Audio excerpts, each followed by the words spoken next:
while my role-playing game Dead Halt was on Kickstarter the first time, there was also a whole bunch of other zines that were doing Zine Quest along with me, of which I bought quite a few.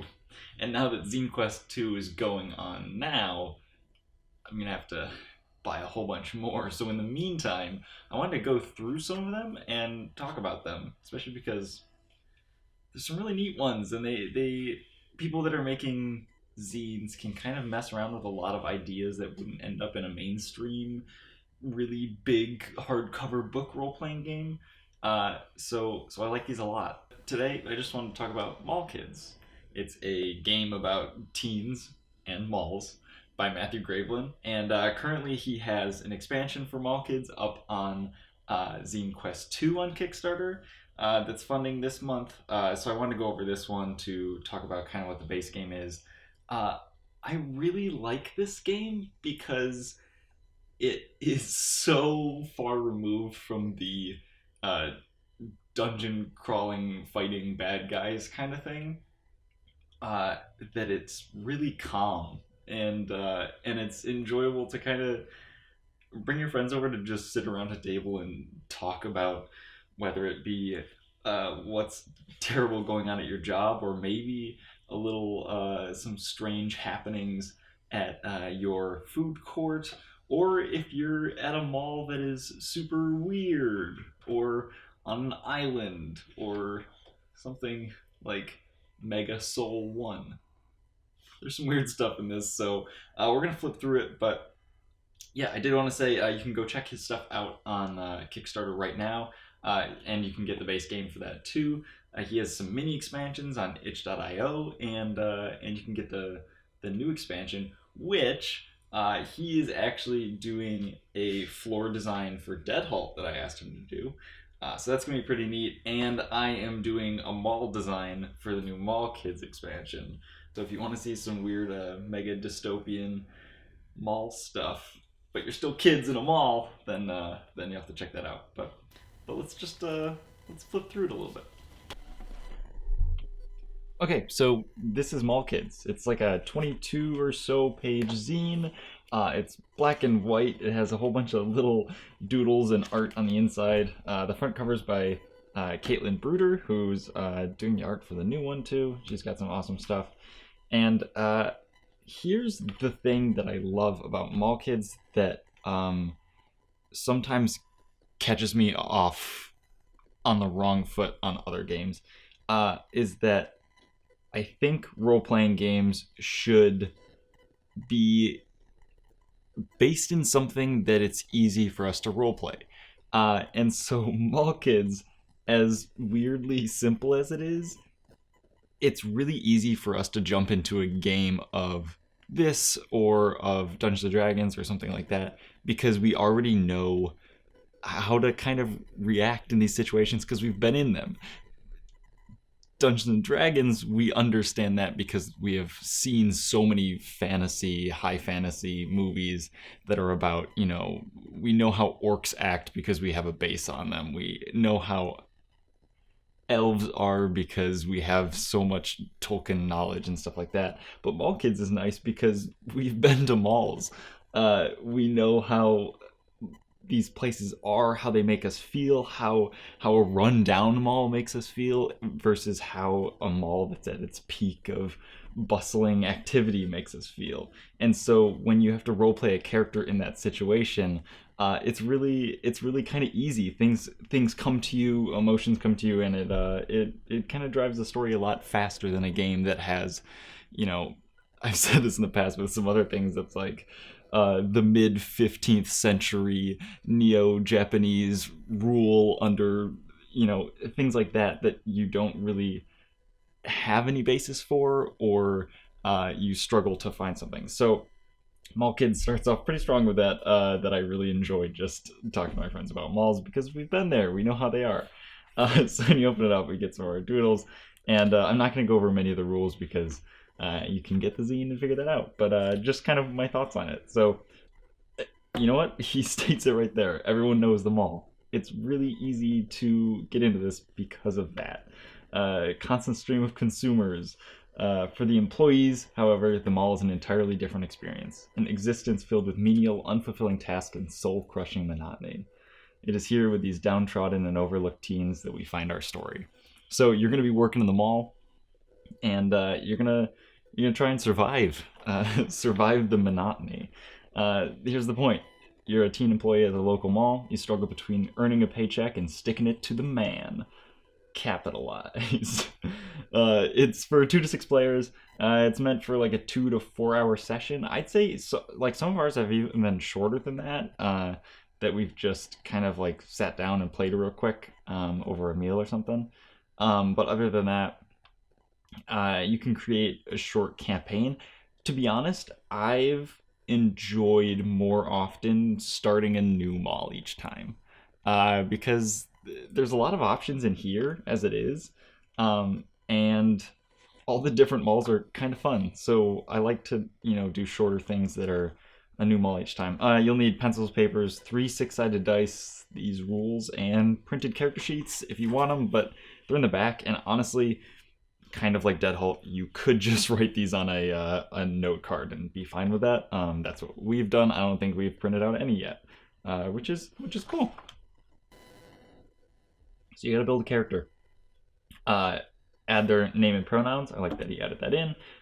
Your look, your hair, eyes, build, style, clothing. So you're building a normal person, but you can kind of be whatever you want, whoever you want. But then we start getting the tables. He's really fond of these tables, which is nice because I like being able to.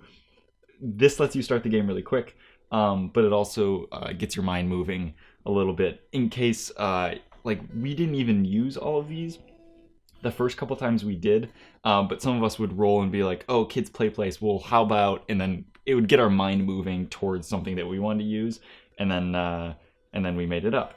He even says that, make up your own. And so these are fun to have some little tables to build things real quick. Scenarios the same way. We can have different malls, like the local mall, fancy mall, what's going on. So this is starting where our story is beginning here. Might be Black Friday, might be a string of thefts, there might be a new hire, things like that.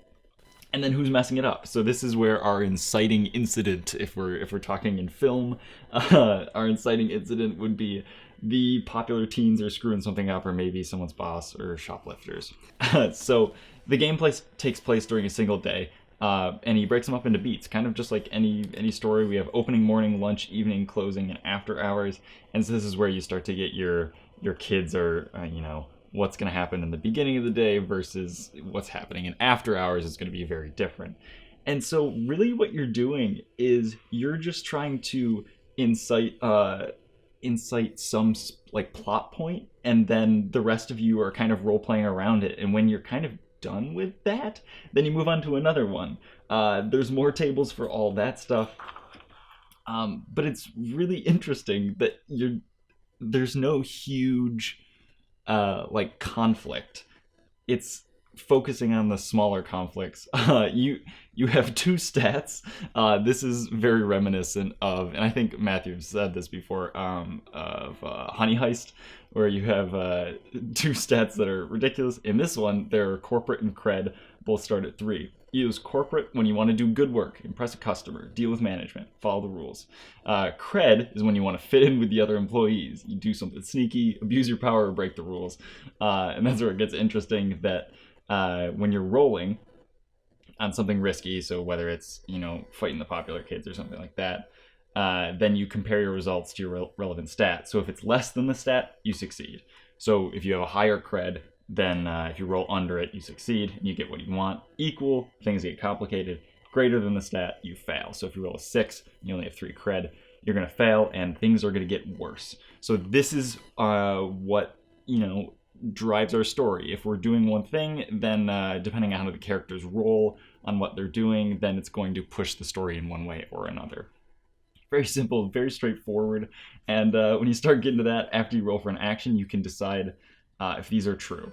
When you succeed or perfectly executing a plan, you can move 1 point from cred to corporate.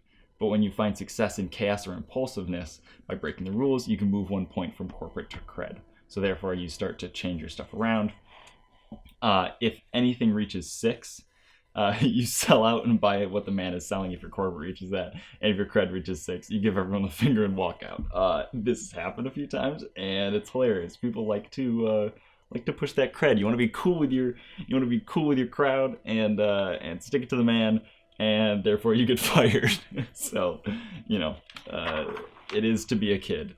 And then at the end, the game ends when you're at after hours. So that's when everything goes down, and it's just your whole day. And he talks about what's next and stuff like that. But we just kind of, a lot of times what happens is we sit down and just go, huh, and then we start talking about what happened during the day and what, I don't know, what it kind of meant, as like us as people, not as the characters, because our childhoods kind of influenced a lot of this stuff.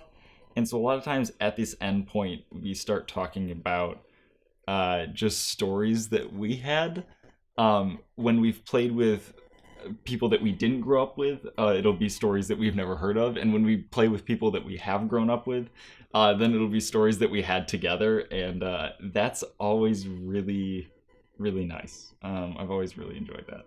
So he gives us some tips, and then he gives us a whole bunch of pre-made models and characters. So this is what the rest of the book is. There are a whole bunch of different models written by different people.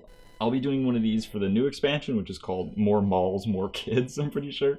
And so this starts with one written by him, Westlake Mall. And he gives a few characters, which is really nice, because if you want to just jump into it immediately or play a character that you don't really think of playing automatically, then you can just randomly choose one of these, and then trying to play them is really interesting. So Southtown Mall is written by Travis Hill. We have Irvine Spectrum. This is SoCal Sprawl Mall. The cool thing about this one is it takes up 2 different pages because we have alternate scenarios. That is the unlikeliest of scenarios, rain. No one actually from Southern California is prepared for the disaster scenario of a steady downpour. And so things change up depending on how things go, because either no one comes to the mall or things go wrong. The Cuba Street Mall, there's Northdale Mall. This one gets interesting because it's at the height of the Red Scare.